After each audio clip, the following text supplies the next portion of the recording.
In this training module, I'm going to teach you how to take a basic SPL measurement using the TermLab Magnum. Before we begin, please make sure the TermLab hardware is assembled and attached to the computer. And if you haven't already done so, please launch the TermLab software application.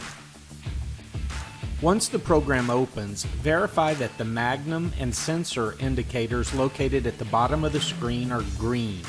These indicators tell you that the TermLab hardware is attached and working correctly. To take a measurement, click on the orange reset button. This prepares the system for a measurement. To start the measurement, click on the green play button. Once you press this button, the TermLab system will start taking real-time sound pressure level measurements. The calculated values of these measurements are then displayed on the large digital readout. The center panel is an oscilloscope that is used to display the waveform of the sound being measured. The lower panel is a precision, low-frequency spectrum analyzer with 1 Hz frequency resolution. To stop the measurement, click on the red Stop button.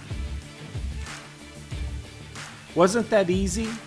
Of course, TermLab has many more capabilities, and we'll focus on those in later training modules. But for now, let's get busy testing.